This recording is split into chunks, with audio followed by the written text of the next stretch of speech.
All right, welcome everyone. Thank you for joining me this afternoon. So, just to kind of recap from what we've already covered. So, in session one, we really focused on the importance for work for all individuals, kind of understanding why we all work, what benefit work provides anybody and everybody, and then focusing on the need to treat individuals with disabilities the same as everyone with and without disabilities, that we all have the right to seek employment. We all have the right to pursue that financial self-sufficiency.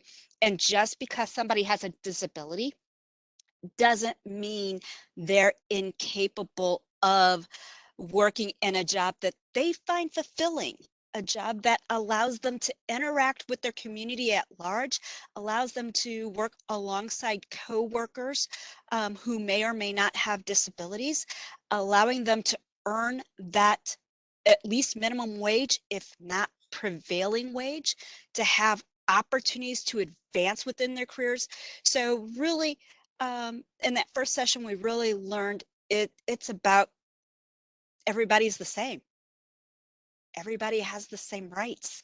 And that when it comes to people with disabilities, we need to be ensuring that their rights are being safeguarded and they're getting to have the same experiences, the same decisions that we all get.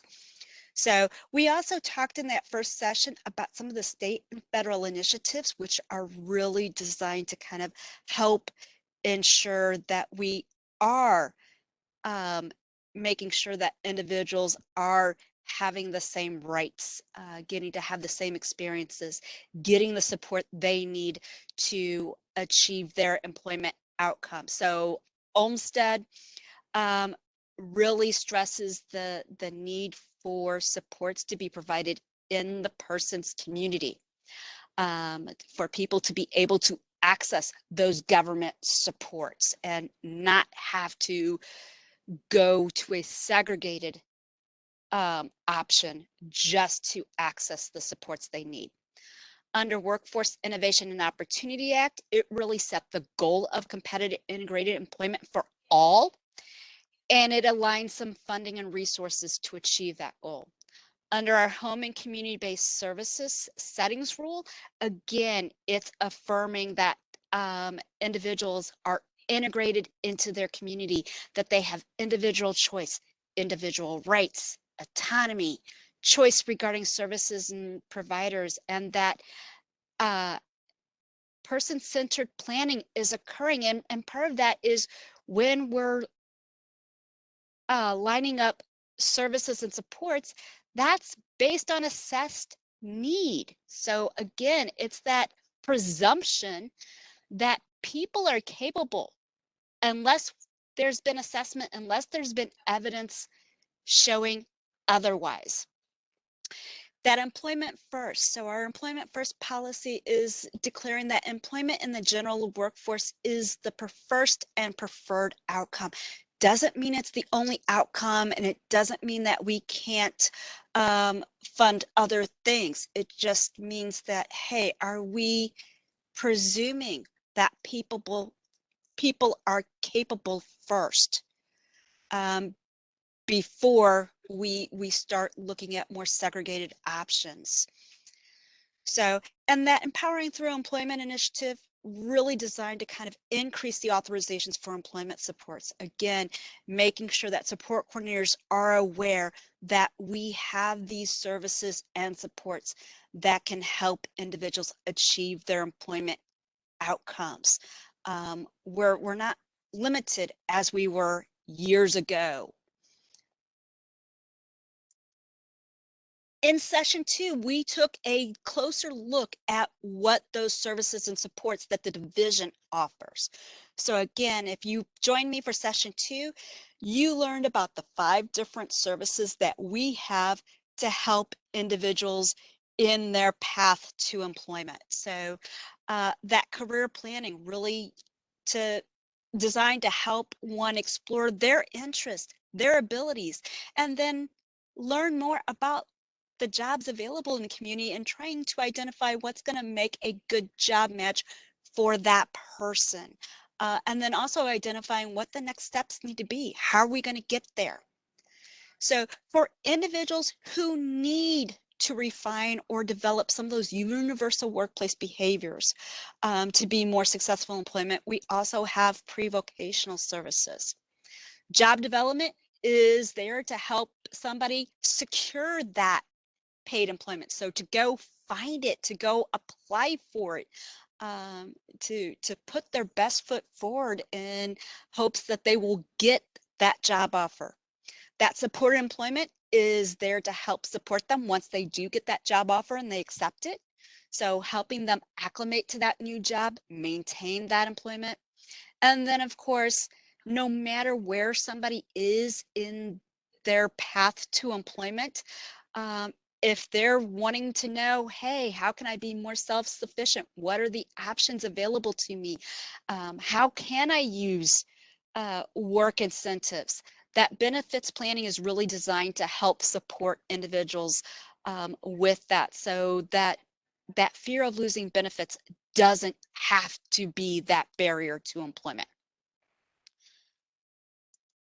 So now, today, my goal for you today is to gain confidence in having those employment related discussions, no matter what the person's age or readiness for employment.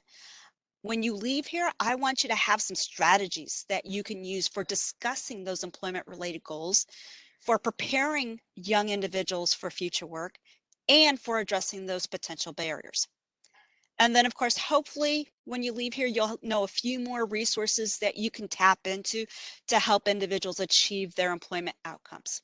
So today is really going to be an extremely interactive session, and I know we've got about 67 people in the audience right now, so it's going to be interesting. I think, as Kat mentioned, because we have so many individuals, what we're going to request is that when you have a question or you have a comment, you want to add some information, please put it in the chat box. And if you notice in the chat box, when you go in the chat box, there's a section that says to, and then there's a drop down arrow. So yours might be saying to, and then host might already be in there. You'll have to click on that drop down arrow, and you can select all attendees. You can select everyone. You can select the presenter or the host and presenter, but we're requesting that you do that. So either send it to me as the presenter. You can send it to both the host or the presenter, or you can send it to all attendees or everyone. So that is our request. All right. So kind of getting in here, what can support coordinators do to assist individuals? This graphic was taken from Oregon's Division of Developmental Disabilities. And what's really nice about this graphic is it really kind of gives you a picture of where people are going to fall in their pursuit of employment. So, you know, over to the bottom and on the left side, you've got the no, I don't want to work. So the individuals who are not ready to explore working yet, they're not there. They're not interested. They might be too young, whatever. And then going up to the left a little bit, you've got the learn more. The person who's kind of like, maybe I don't know yet. I'm thinking I could, but I'm just not sure. So with that one, you might be doing kind of more of that exploration phase. Then directly to the right of that, you've got the plan, the person who says, yeah, but I got to work on this and this and this first. I'm doing these things to get ready. And then you also have the individuals that are kind of like, yeah, I'm looking for a job right now. I'm in the process of actively job seeking. And then there at the bottom right, you've got the person who's like, yeah, I got a job. But it doesn't stop there. At that point, that's when we're going to keep monitoring somebody's satisfaction with their work and assessing what additional supports they may need or what the next step might be. So, a couple of things to make sure we're all on the same page as far as terms. So, types of employment. We've got competitive employment. So, again, when we think of competitive integrated employment, it's earning minimum wage or better. Um, just this week, I saw that Waffle House is hiring people at $18 to $20 an hour. So, again, when I think of competitive employment, if somebody was seeking a job at Waffle House, I would be expecting them to be making that $18 to $20 pay range. It's quite a bit more than minimum wage, but it is at least minimum wage. Integrated with coworkers who do not have disabilities. So again, it's kind of like that integration. You might have some coworkers with disabilities, but then again, you might have some coworkers who don't have disabilities. It's going to be a hodgepodge. Um, these are the jobs that we generally think of have opportunities to advance. So again, you know, when we're looking at competitive employment, it's like, okay, is this a job just like any others that has opportunities to advance? Now, an individual might be completely independent and need no supports whatsoever. So without supports, they're independent in their competitive employment. But some individuals might need that support. So we usually typically refer to that as supported employment. Just means that they need supports. Those supports can be one-on-one, individual, or group support, so 1-to-4 ratio. So self-employment is another type of competitive employment. The only difference here is that the person is not going and working for someone else. They are kind of their own boss. They're setting up their own work schedule. They're defining what their own work tasks are. So again, kind of just like that competitive employment, it can be independent. The person may not need any supports at all, or it might be supported. Somebody's getting some assistance with being able to juggle those work tasks. And then there is sheltered employment. So again, even though we say our priority, even though we say our goal is competitive integrated employment, sheltered employment is still an option, and sometimes it does help individuals progress into competitive integrated employment. So that option still exists. All right, so now let's talk about some barriers uh, to working. And these are, again, some of the common ones that we hear about. So first one, kind of the unrealistic vocational goal. And I put that in parentheses because sometimes just the the thought of what somebody has. So for example, I heard this story years ago about a young man who was in special education. His classrooms were those self-contained special ed classrooms that focused on a functional curriculum. So being able to tell time, being able to count money, being able to do laundry, those kind of things. So person was not taking geometry, algebra, any courses like that. But this individual kept saying he wanted to be a pharmacist. Now, most of us think of a pharmacist as like, ooh, that's college, that's algebra, physics, chemistry, high level math and science courses. And this individual's taking self-contained functional. All right, is that going to be possible for this person to complete the college curriculum, to succeed at that, to be able to be successful in what we understand is a pharmacist? So anyway, his IEP team looked at that and said, well, that's an unrealistic vocational goal. Luckily, somebody on that team said, whoa, whoa, wait, let's step back a second. looked at the young man and asked, what is it about being a pharmacist that you like? What do you think a pharmacist does? And this individual responds, well, I like counting things and I want to be able to wear a white coat. So again, what we think of an unrealistic vocational goal may not necessarily really be unrealistic.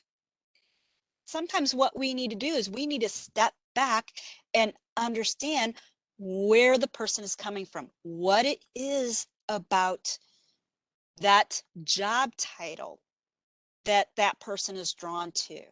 Um, so again, just before you jump and think, oh, that's unrealistic, we can't help you with that, step back, ask what it is that attracts that person, what the person feels that that job does. So, however, sometimes what we do find out is that nope, the person there, we can't take their vocational goal, what they're calling it, and think of anything else closely related to that. So an example I have of this is kind of the individuals that say they want to be video game designers. Um, and sometimes when you ask them about it, again, they want to be able to design what the video games are. However, sometimes what I think may be a barrier there is that understanding of what does that mean? What what kind of education are you going to have? What kind of skills do you have to have?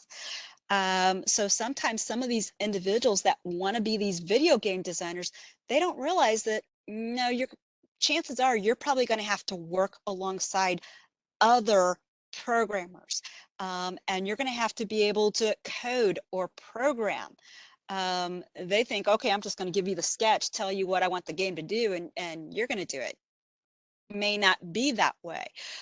So being able to take advantage of those online resources like Mo Connections or ONET can really help somebody learn more about what that job really does. Also, those informational interviews or job shadowing. So a few years ago, I had one of the service providers that I work with a lot tell me about an individual again who kind of with that video game designing wanted to be somebody who was um, helping with the movies. At the time, Zootopia had just come out, and this person really wanted to be kind of those people behind the scenes that do the CGI, who do the computer graphics to make a movie come out. So luckily, this employment specialist knew somebody who worked for Disney, who was one of those individuals behind the scene who had worked on the movie Zootopia.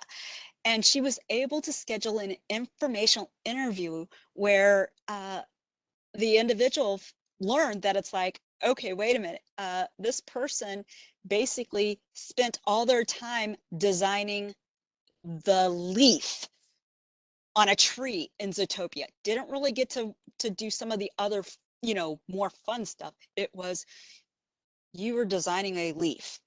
They also learned that this person would sometimes finish work at midnight and then have to go back to work at 4 o'clock in the morning. So the hours were all over the place, depending on if they were behind schedule, ahead of schedule, what the demands were for being on target there. So using that informational interview, that person was able to learn a lot more about what that job entailed, what that meant, what was the reality of that. So also using planning guides like Missouri Developmental Disability Council's career planning guide. That can really help somebody kind of explore what their interests are, who they know, um, and kind of help them figure out some pieces that may need a little bit more fleshing. Of course, transportation is one that we hear a lot as a barrier. So being able to check out Mo Rides MoRides, one, you can do it online, so you can see a list of different service providers, but you can also call and get a hold of the coordination or transportation coordinator to then get some more individualized support with identifying, out of all those different providers listed, which ones might be the best fit or the best ones to talk to find out more regarding rates, availability, time schedules, that kind of thing. So they can kind of help you almost go through that list to identify those best options based on somebody's financial situation, their work schedule, whatever their needs might be. So the other thing that I would mention when it comes to transportation, again, just like I mentioned, that individuals with disabilities, really the goal here is to treat them the same as everyone, regardless of whether or not we have a disability. We all are human beings. We all have rights. So again, kind of looking at how do we all want to be treated? What options do we all have?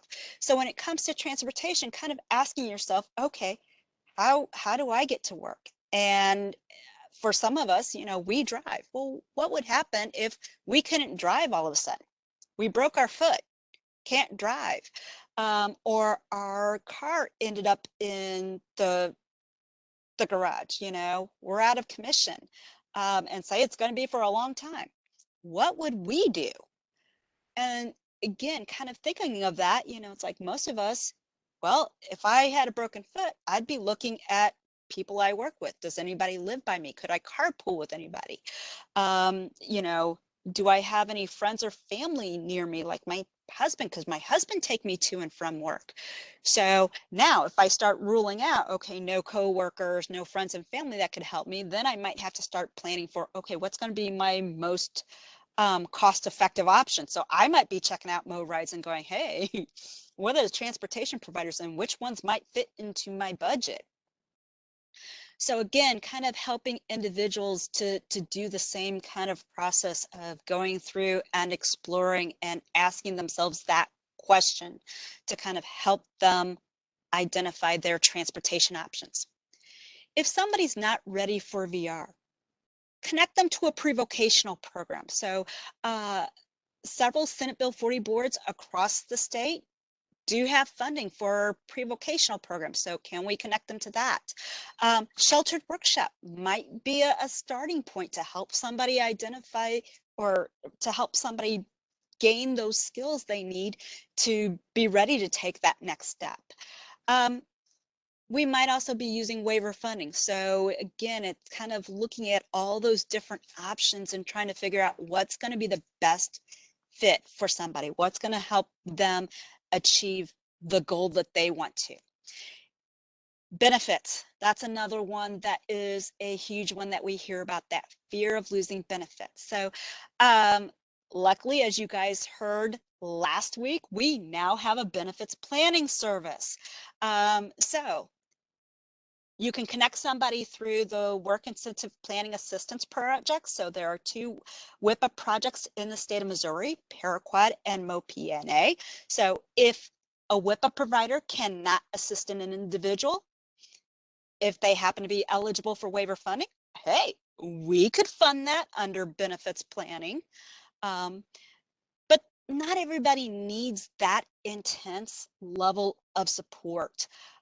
So for individuals that, maybe they just need confirmation that, okay, this is how it's going to work. I'm going to go get this job and my SSI check's going to go down. Okay.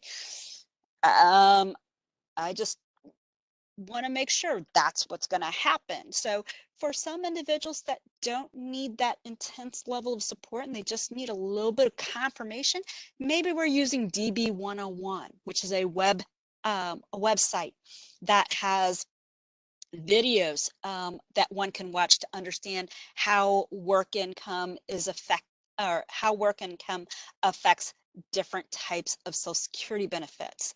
For those that want a little bit more knowledge than what the videos provide, You can go and read, you can learn more, take a deeper dive into, okay, what are the rules about SSI, or what are the rules about SSDI, and what are these work incentives? How do they work? There's also an estimator or a calculator that somebody can use to, put in some numbers and just see, okay, if I'm working 20 hours a week and I'm making $11, $15 an hour, what's that going to do to my food stamps and my SSDI benefit? And they can plug that in and it can show them, give them kind of an idea. This is what you can expect in 3 months. This is what you can expect a year later.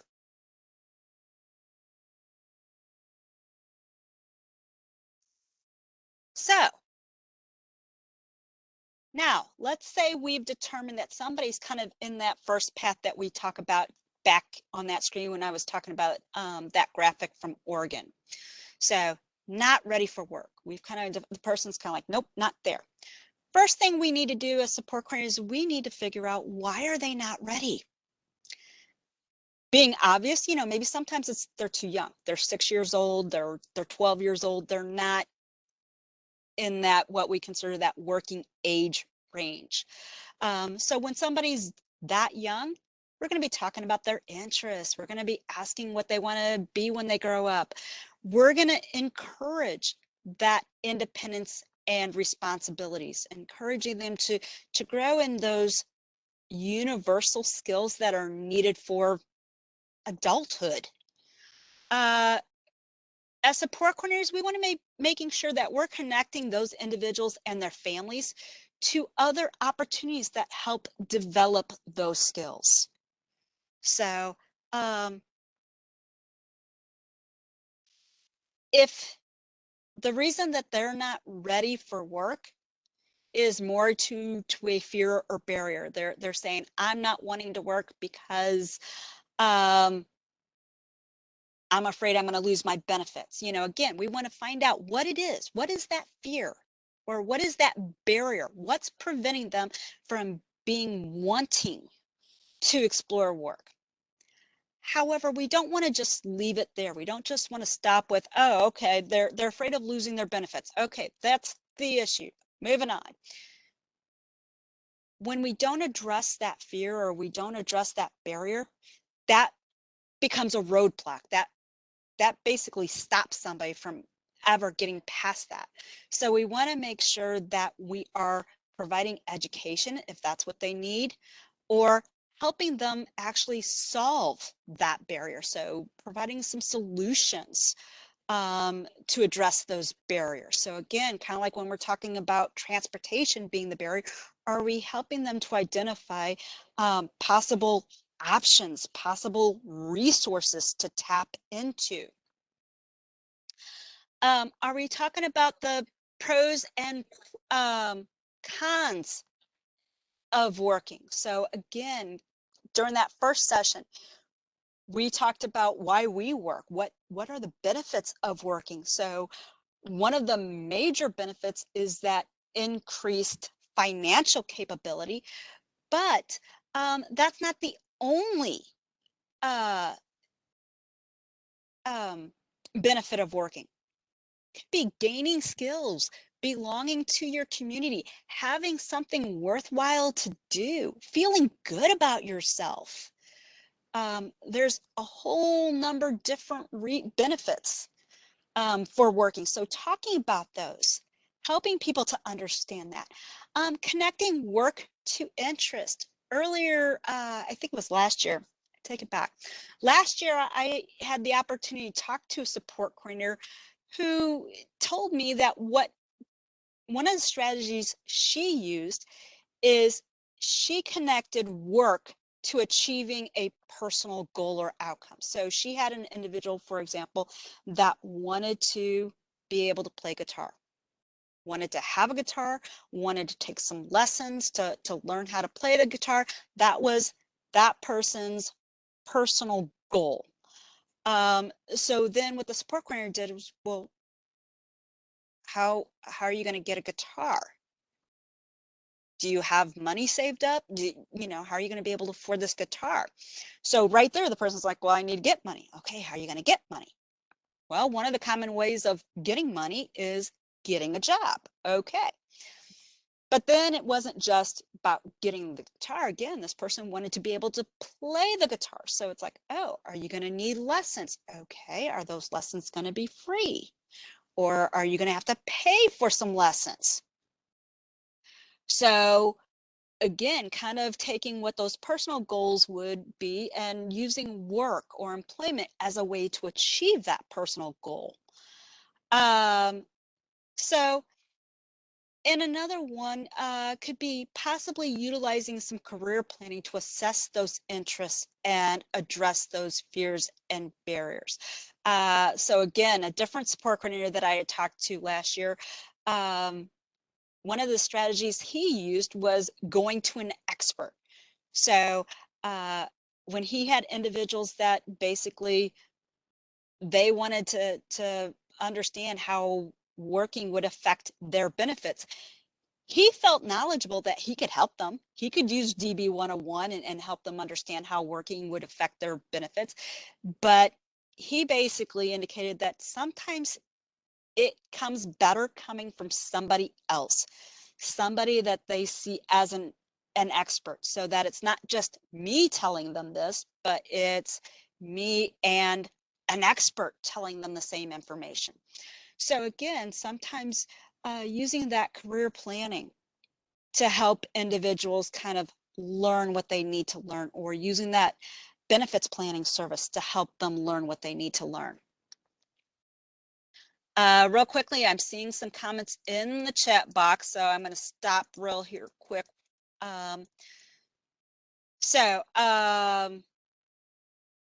The contact information for more paraquat and or for paraquat and Mo P&A, Protection and Advocacy. Those are the WIPA providers. Actually, it's the Ticket to Work helpline that you want. So that's the number that you really want to know about for those WIPA providers, is the Ticket to Work helpline. So of course there is a link to Paraquad's employment service programs. So one of the barriers being when the individual is simply not motivated. Again, a lot of times I think it's looking at what are all the different benefits and kind of looking at what that person likes to do, what does motivate that person, what excites that person, and then again trying to see how work can help achieve that. So if somebody likes playing video games, for example, and they're kind of like, I don't want to work, I just want to stay home and play my video games. Like, okay, well, what about those new video games? Being able to afford new video games, getting to try out different video games. Can it be that work can give you money to then go afford some of these video games that you like to play? It can be also helping people to develop skills. If something that they like do is learning something, again, kind of tying that work into, hey, through work, we pick up more skills. We learn new things constantly through the work we do. So again, I think tying it back to that person's interests, the pros and cons, the benefits of working. It's not going to be something that you're going to, change their mind immediately, but it's going to be done slowly over time. Also, don't forget peer-to-peer pressure. So being able to connect that person to other peers, their age, similar interests, maybe somebody who's working who could talk about, how they enjoy working and all the benefits that the working's bringing to them. So it's not just you carrying that message, but it's somebody that individual maybe sees as similar to themselves. So that's another suggestion I would have there.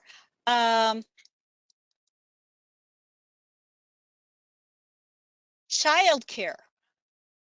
So, again, I think the thing is just like with transportation, it's looking at what are those childcare options, helping somebody to identify what might be um, affordable options. So, for some individuals, you know, if they're low income, they might qualify for some childcare tax credits or even childcare assistance. I think of Head Start programs that are there for low income families who can't typically afford other childcare options. So again, it's kind of helping that person explore the different um, programs and resources available and trying to identify what's going to best meet their needs. Um, I've known some parents that basically one parent would work nights and one parent would work during the day. And again, it was because of that childcare issue that there was always a parent home available for the kids and they weren't having the childcare cost. So again, it's kind of just exploring what are all the different options, what are all the different ways of meeting this need. Okay. Good conversation, guys. Thank you so much. Keep it coming.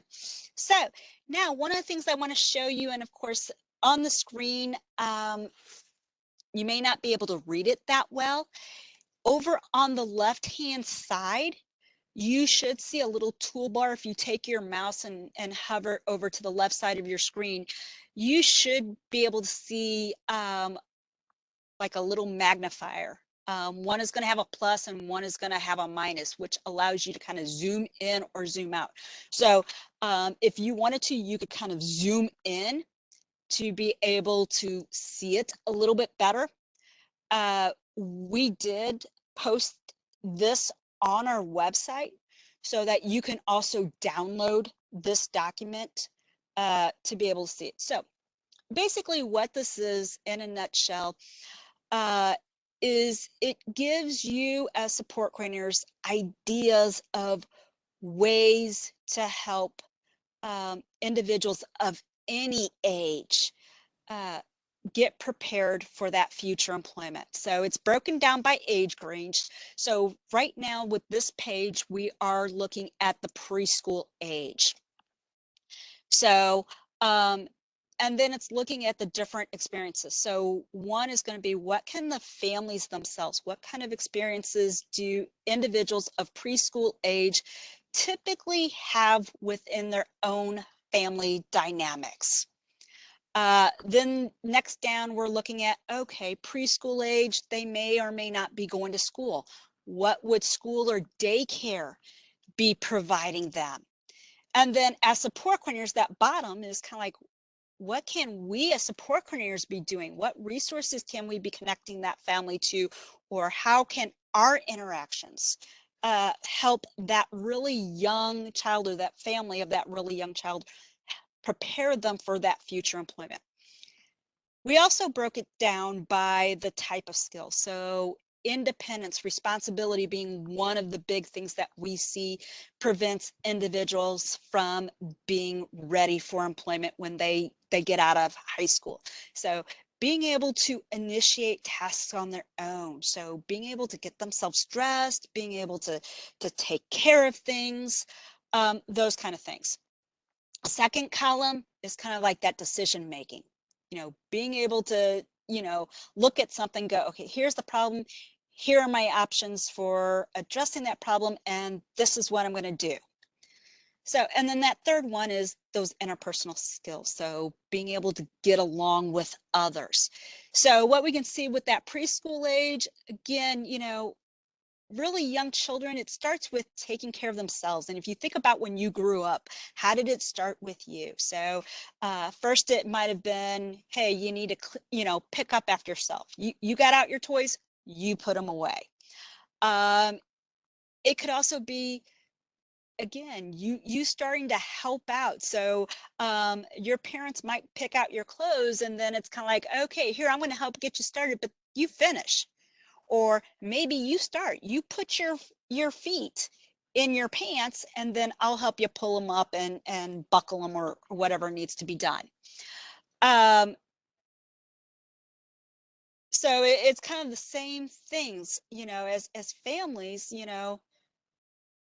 are we encouraging families to do the same with their child with a disability? Yeah, they might need a little bit more help, or they might have a little bit more difficulty, or it might take longer to teach them how to do this, but are we giving them that opportunity? Decision making, again, you think of those preschoolers. Um, Families might be saying, okay, your choice is A or B. What is it? Do you want A or B? So again, are we allowing individuals to be able to pick from choices?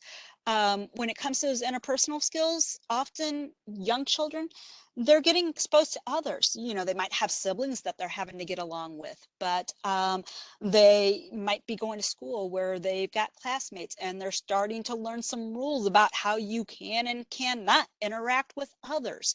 So again, it's encouraging families to be providing their kids with those same opportunities. So as support coordinators, it's providing them the resources. So when we think of opportunities for developing those interpersonal skills, some really young kids, there's pee-wee sports teams. Are we encouraging them to do that? Are we encouraging them to let them get together with friends from preschools, having play dates, those kind of things? So now we're going to take an opportunity to practice here. So Blake is 4 years old, has Down syndrome. He absolutely adores his family's dog, Slimer. And of course, he demands Slimer's presence for certain activities, like he won't go to bed unless Slimer is in his bed with him. Of course, here on the screen, he won't take a bath unless Slimer is in the bathroom with him. He does go to preschool where he receives special education services, which includes the PT, OT, and speech. Uh, Both his school and his parents are working on toilet training Blake. And of course, Blake is now trying to toilet train Slimer. So they have to watch very closely because every chance Blake gets, he's in the bathroom trying to put the family dog on the toilet. So as support coordinators, what questions would you be asking in this family, or even Blake? And what services and supports or activities would you be talking about with the family? So I'm not moving on until I see a couple of comments in the chat box.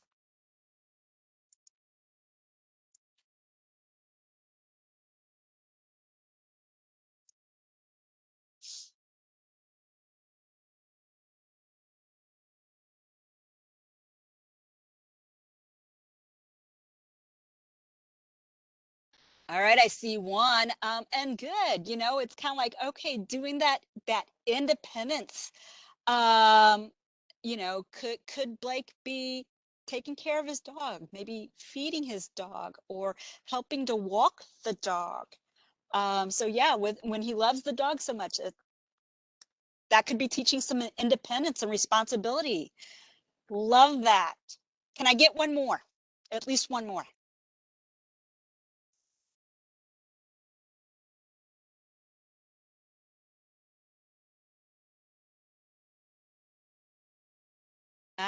So okay, I asked for one and I got two more.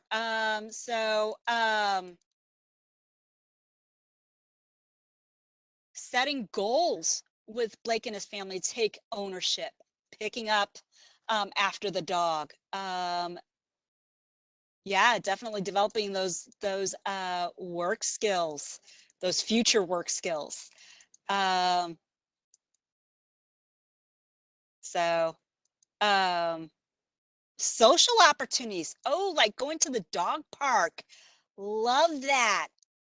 So not only independence and responsibility with caring for the dog, but throwing some interpersonal skills in there too. Like, okay, we're going to go to the dog park. So now you might be having to interact with other people as well. So love that. Great ideas, everyone.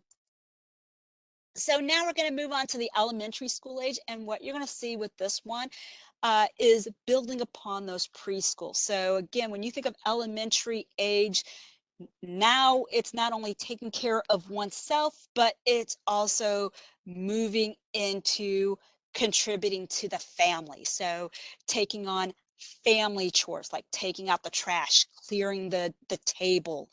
Um, when we talk about those um, interpersonal skills, a lot of times in elementary school age, we start seeing turn taking games.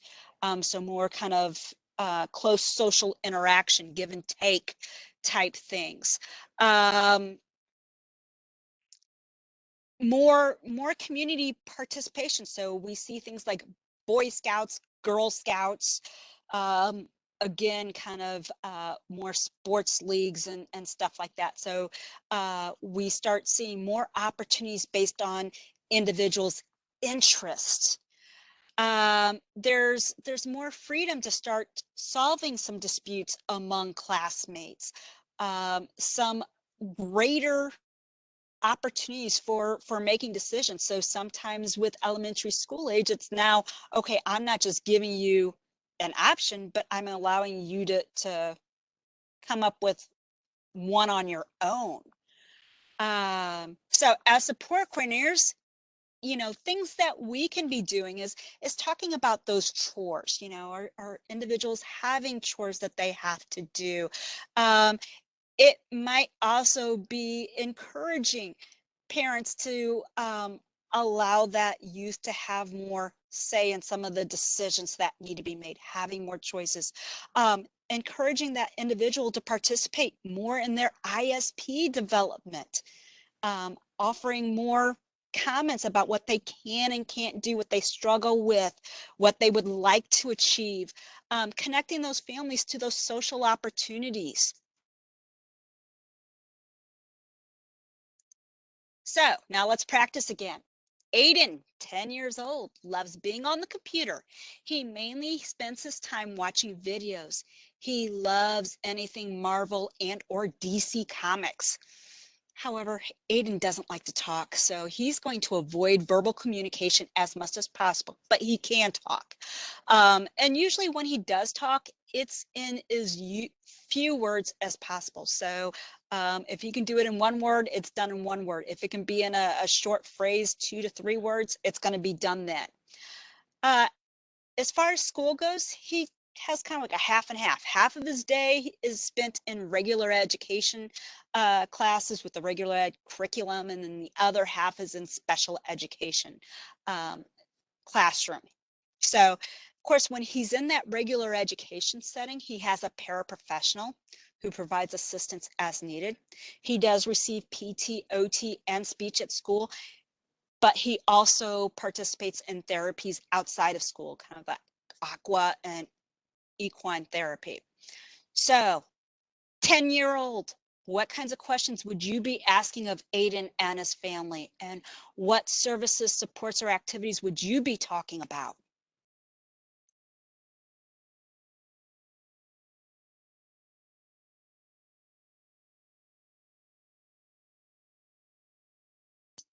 Oh, just trying to get him to talk a little bit and open up a little bit more. I love that. Who is his favorite Marvel or DC character?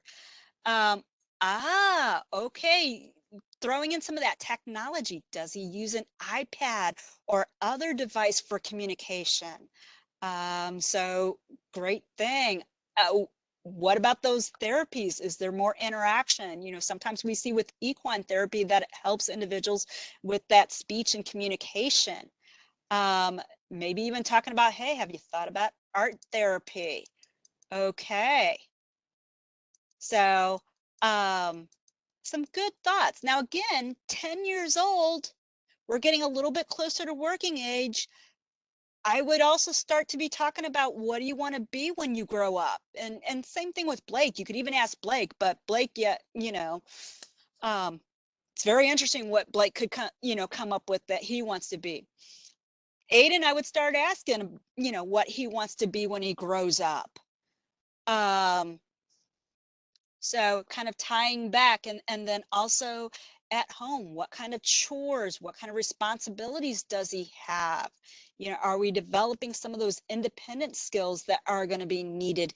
Um, in work. And I love how everybody's kind of trying to tie things back with his interest in comic books. Yeah, are there any groups of kids that, is there a comic book group that maybe he can join to kind of develop some of those interpersonal skills with others? So, all right, we're going to move on. Middle school. So again, you're going to see we're building upon what we started with that preschool and elementary, and now with middle school, typically middle school students are being given a little bit more opportunity to be alone. So families might be leaving their middle school age children home for short periods of time. So again, more opportunities to make decisions. They might be able to, um, decide when they go to bed on non-school nights, how late they're going to stay up. They might have more freedom and choice to determine what their schedule or activities are going to look like on non-school days. So they might be having some experience with planning family meals or shopping list kinds of things. So, of course, middle school, we start to see clubs being introduced at schools. So, also volunteering opportunities. We start seeing that for those middle-aged school kids. So as support coordinators, again, kind of bringing that person in and trying to involve them more, um, encouraging them to have more input on their ISPs, connecting them to, again, those clubs and groups that can help develop those interpersonal skills. Having that responsibility around a cell phone. So again, teaching them some responsibility, some use of technology, um, having those expectations of chores. And again, if you think about your own life, I know for me, around 12 years of age, I was becoming quite the entrepreneur. I was, going out and trying to shovel driveways and wash cars and babysit and mow lawns to earn some money. So again, are we allowing individuals who may have disabilities to have those same opportunities to explore that? So now we are going to go on to Lucy. Lucy is 12 years old. She loves fashion and animals. She is currently in the 6th grade and receives PT, OT, and speech therapy while in school. When in the regular education setting, she has a paraprofessional to assist her as needed. She also receives additional therapies outside of school, the aqua and equine. Again, what questions would you be asking, and what services, supports, and or activities would you be talking about with Lucy and her family?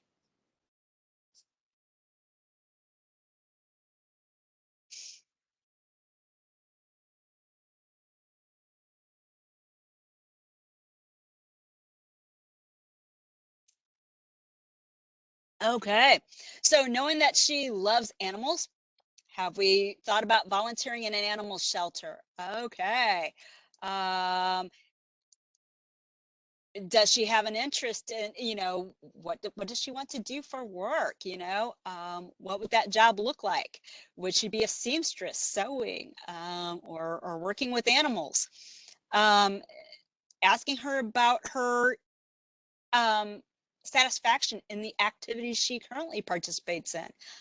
So those are all some good things. Again, 12 years old, I'd be kind of upping that bar a little bit. Again, asking about what chores she does, because the family can be that first employment opportunity. You're part of the family. Here's your chores that you are responsible for doing. Um, so we could be doing that. Okay, some summer job activity, Teens in Motions. other pre-vocational activities. So typically at 12 years of age, they might be too young for some of the pre-employment programs that we see available. But yeah, kind of looking and going, hey, is there anything that's typically for that 12 to 15 year age that we can participate in? And it doesn't have to be just for people with disabilities. Again, look at what's available to all youth. Sometimes what we see with 12 to 15-year-olds, they're getting opportunities to be camp counselors to younger kids. So again, kind of looking at those typical experiences available to all. Is there something that Lucy can take advantage of? Can we connect Lucy and her family to some of those opportunities? So good one, walking a dog in the neighborhood, being a dog walker over the summer and stuff like that. So good question, asking if we can use our employment services for kids this age. One of the things that you'll notice in our service definitions is we don't have an age limit. So it doesn't really state that can only be used for people of working age. So if appropriate, yes, we could possibly use one of our employment services for somebody this young.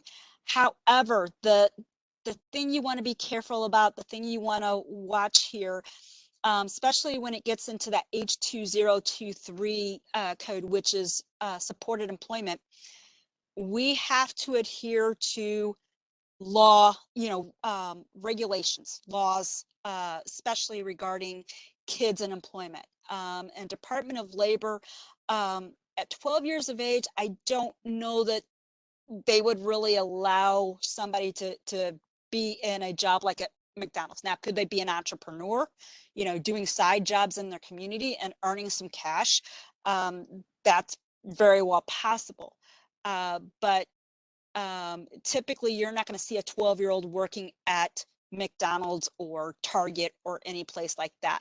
I do know that, or according to Department of Labor's laws and regulations, individuals under the age of 16, so 15-year-olds, if parents are giving the permission, then 15-year-olds can work. Now, there are certain fields or industries, professions that are completely off limits to people under the age of 18 or even under the age of 21. So again, when we're thinking under the age of 16, we are having to kind of look at those laws and regulations as they relate to children and looking at what can realistically be done there.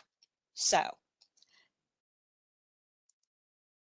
now preparing for work. So somebody's of that working age, they're in high school, they're 16 years of age.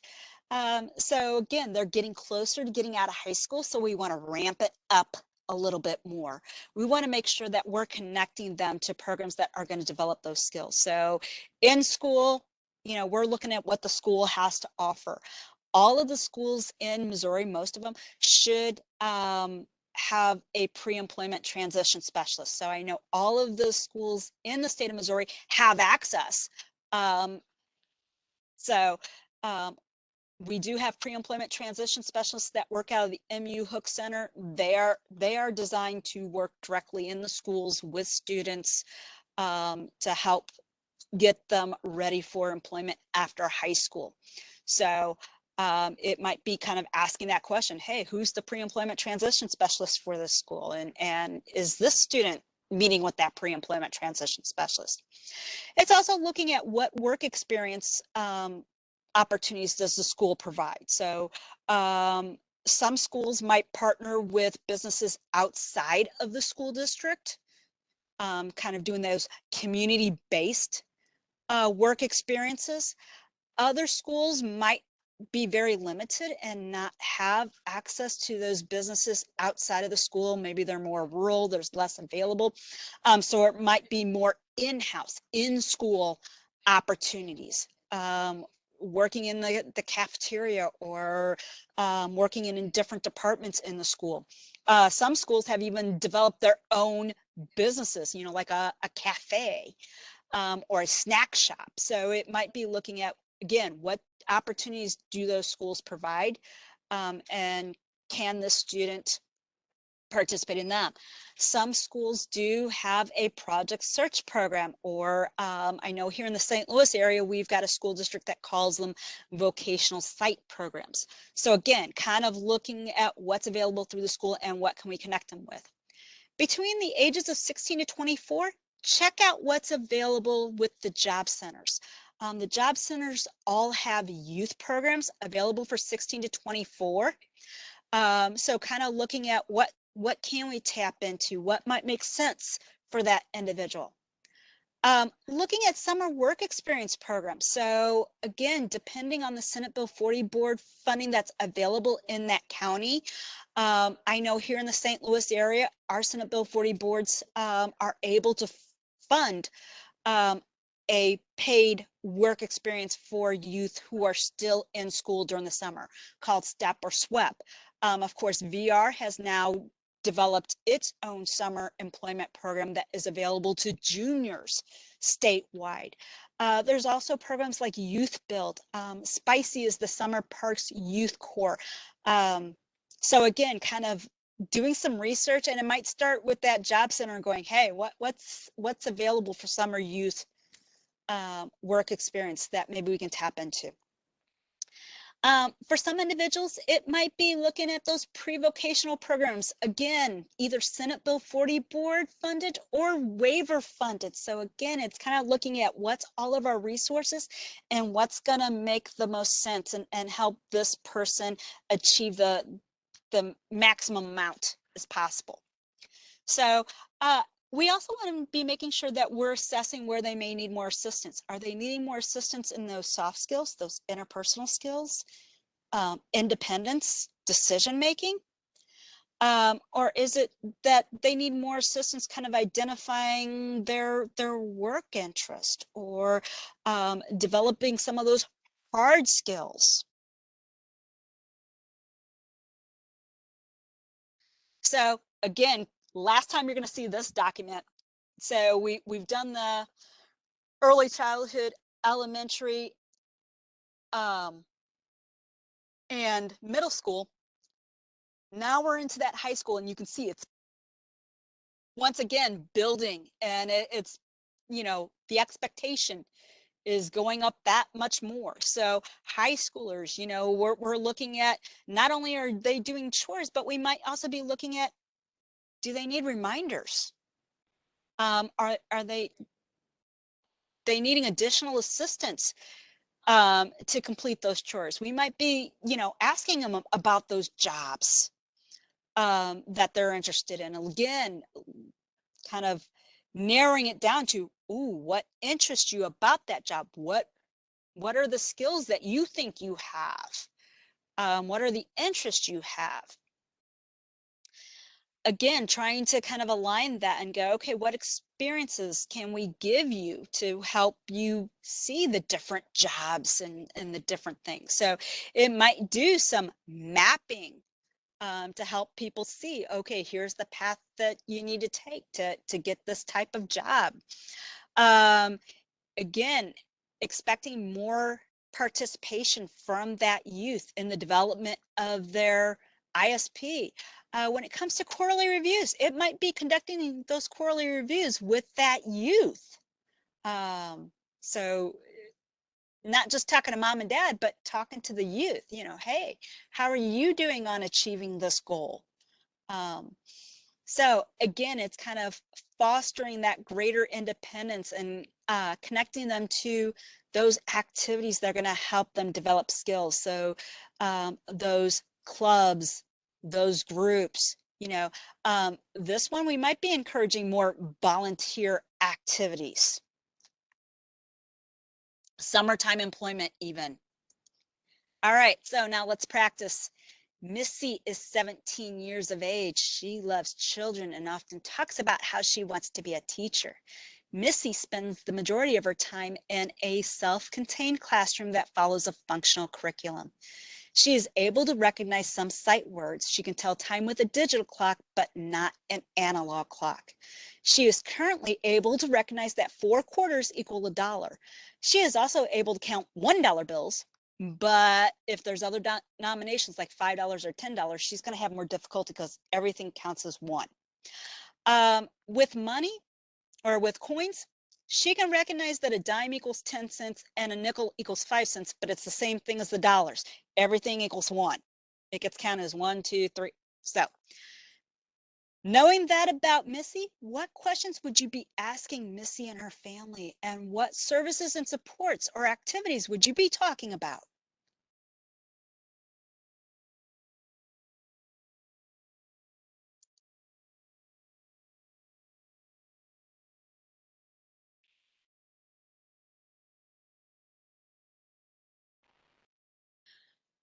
Okay, so I'm hearing skill development. Give me some more on that. So, what do you mean by skill development?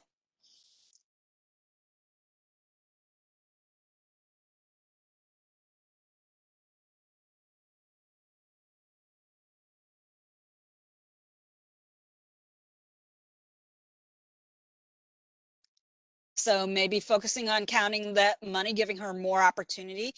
So, I saw some participating in volunteering, connecting that person with SWEP for a paid summer youth experience. Okay, awesome. Um, Maybe connecting to pre-vocational services to develop some soft skills. Ooh, asking about her school IEP goals. And then also talking about this volunteering in the classroom. Okay. So again, working on that Manning County, helping her to look at prices for favorite products, kind of getting more exposure to what that means, what that looks like. So maybe some hands-on, hey, go purchase something. Here you go. Getting some experience that way. So yeah, so again, Missy being 17, she's of working age. If we've got um, programs in our community that offer that summer employment, trying to connect them to. But for those communities that don't have that Senate 40 board funding that is doing a summer employment, again, maybe we're using waiver funding to kind of um, help Missy get a summer job to, again, get her exposure to working. Knowing that, hey, she's only going to have that job during the summer because when school starts, she's back at school. So, and then also looking, what is the school doing helping to help prepare her for work? So good comments, good suggestions, everyone. So somebody looking for work. As support coordinators, we want to be assisting them with identifying their own strengths and interests, helping them identify who they know in their own circle of support that they can lean on for problem solving barriers that come up for work, or even finding those hidden jobs. So we know that a very small percentage, only about 20 to 30% of jobs are actually advertised. The rest are all hidden. You only find out about them from knowing somebody. So again, helping individuals to kind of go, hey, who do you know and where do they work, and what jobs can they help you get? Um, of course, don't overlook the bonus of volunteering. So I've heard about this from numerous different people, but just another one today where an individual was volunteering and got offered a job right there on the spot while they were volunteering. So that volunteering can really help open up doors. So it can help that person not only gain experience, but it can connect that person to more people, to help them find out about more jobs. But it can also, again, help them get seen and recognized and get offered a paid job too. So um, something to keep in mind, that volunteering can really help. If appropriate, connect them to VR. There's also other community resources. So a lot of communities will have employment networking groups where people are sharing tips on job searching activities and sharing job leads. Um, the American Job Centers, this is what they do. They help connect people to employment all the time. So anybody can utilize their resources, their services, to go in and explore job openings, applying for jobs. Um, Jobs for Life and Connections to Success, those are two specific programs that really are designed to help individuals kind of learning about marketing themselves. So being able to develop their elevator speech and being able to kind of really work on how do they network with others to get job offers or learn about jobs, or even um, interviewing, that kind of stuff. So, and if needed, request job development through the waiver. So let's practice again. So Mike is 20 years old. During high school, Mike got experience working in his high school cafeteria. He is able to prep and cook food, receive inventory, stock items, clean dishes, and work a cash register. He loves sports and would like to work someplace where he can talk sports with others or even watch games. He doesn't drive, and both his parents work full-time jobs, which prevent him from driving to and from work during their work hours. So what questions would you be asking, and what services, supports, or activities would you be talking to Mike about?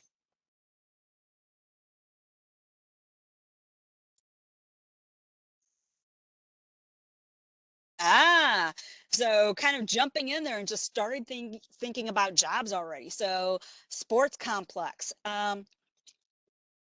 restaurant work. Okay. So, ooh, I like the fact that somebody started talking about the transportation. So knowing that Mike doesn't drive and his parents start addressing that transportation. Is there public transportation? Is Mike able to use public transportation? Does he need any support learning how to use public transportation? Um, Family members, neighbors that maybe he can tap into for transportation. So good things. I think the key here is that support coordinators, we are not job developers. We're not going to be connecting that person directly with employment. But again, kind of looking at, okay, if we know transportation is going to be a barrier, can we start talking about how to address that? Can we start maybe exploring Mo rides and looking at, okay, how are you going to get to and from work? Um, I'd be looking at, hey, do you need any help with getting a job? Do you know how to fill out applications? Do you know how to interview? Do you need that kind of support? Um, because if so, maybe I'm going, hey, could VR assist Mike with getting that job? And then we're just kind of helping him kind of figure out the transportation piece. So yeah, kind of looking at, does he need any additional vocational training that, maybe we haven't uncovered, what are his supports needs? What does he struggle with? So is there anything that could potentially be a barrier to employment that we need to talk about? So now when somebody's working, we want to continue to monitor their satisfaction, their needed supports. We want to continue to assess their vocational goals. So again, look at your own work history. Many of us have gone through a number of different jobs. We're not in the same job that we were in when we got out of high school. So again, it's same kind of thing. Every so often, we're going to reassess how satisfied we are with our current employment and what the next step is going to be. So again, are we doing that with individuals that are on our caseload?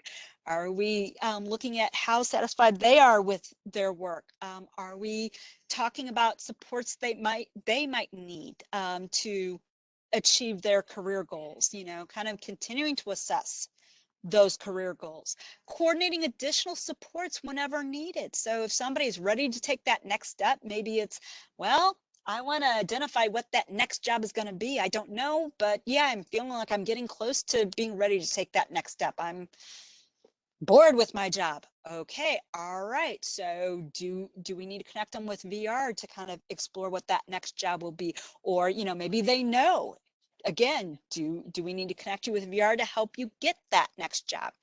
If VR is not able to assist them, are they needing our waiver funded support? So are we needing to do career planning? Are we needing to do job development?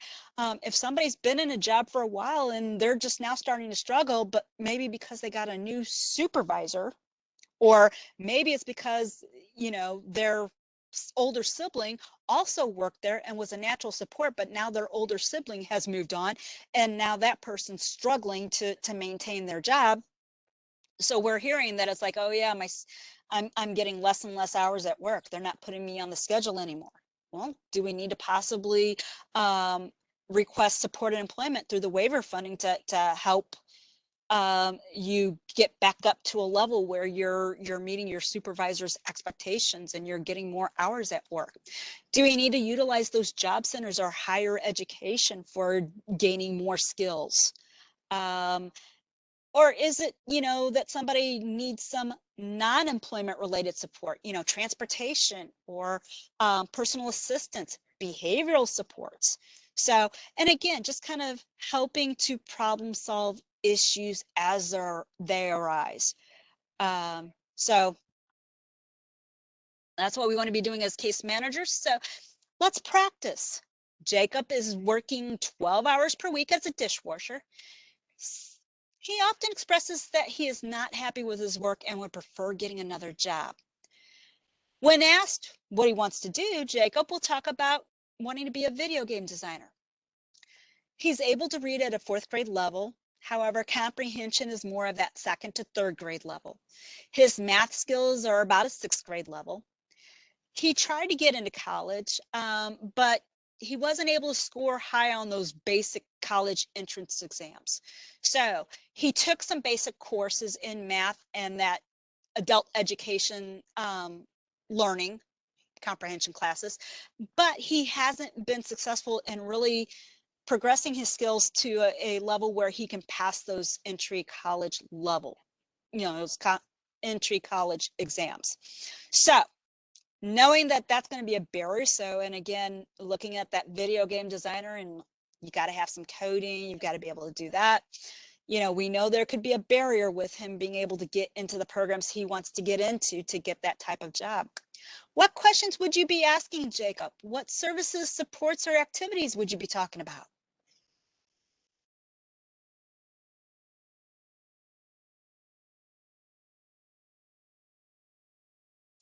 Ooh, informational interviews.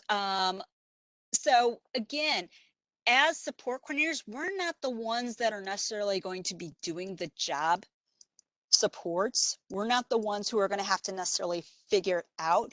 However, sometimes it does make sense to be asking those questions to kind of find out a little bit more. But then if needed, maybe connecting the person to career planning or VR so that they can go and do that exploration to kind of figure out, hey, how, what do I like? What could be the next job for me? What's going to make sense for me? What do I need? How do I need to get there? So, um, good things. Oh, could we possibly connect him to a tutor so that he can get additional assistance um, to gain those skills? Um,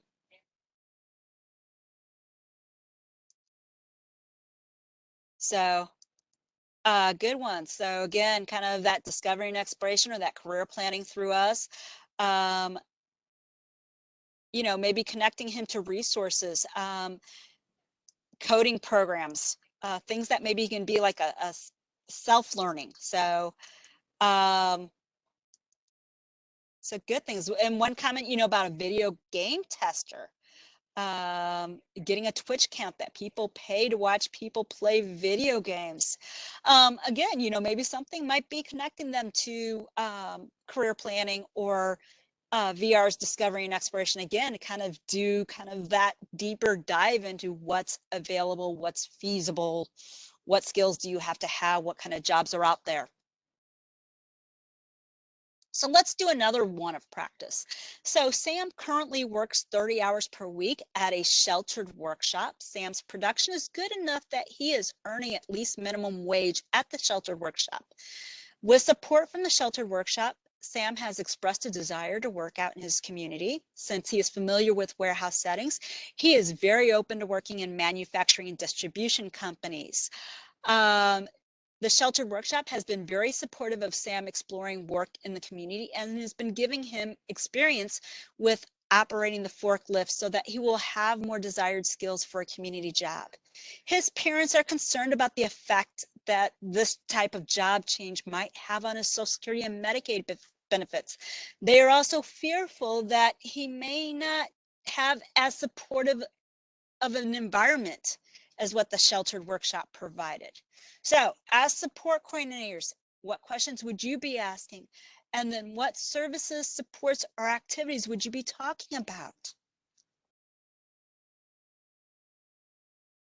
So using DB 101, ooh, maybe connecting him to benefits planning. Awesome. I love that. Yes.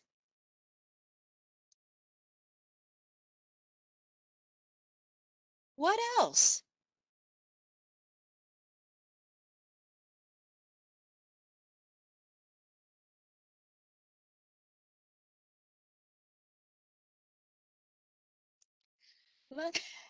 In this one, I would probably be going like, would VR be able to assist them? You know, and if Sam's not his own legal guardian and the parents are the legal guardian and the parents are going, ooh, we're not on board with him being in competitive integrated employment yet, I might say, hey, can we do career planning? So, you know, the fact that um, the legal guardian, whoever, you know, is saying I'm not on board with him getting a job in competitive integrated employment, you know, maybe we can do career planning, and maybe the guardians might see that, oh, work environments can be as supportive, and maybe hearing from those employment specialists that no, we're going to be right there providing that support. So he's still going to get support.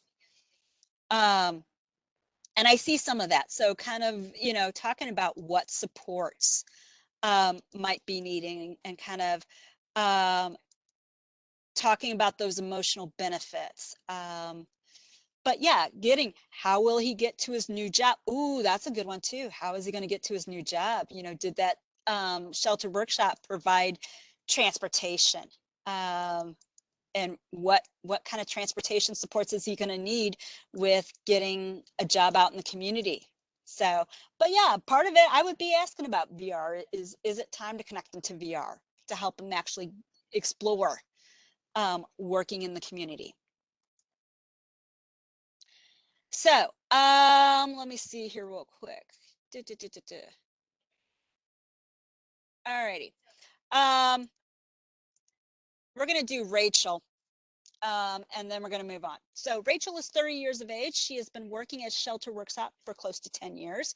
Rachel keeps talking about how she would like to work in an office. She knows that people who work in offices will answer phones, type on the computer.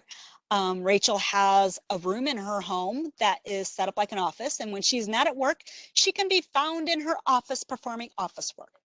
And 1 to 2 weeks each year, she will take off from the sheltered workshop and go volunteer at her church office where she helps them out. So what questions would you be asking, and what services, supports, or activities would you be talking about with Rachel and her family?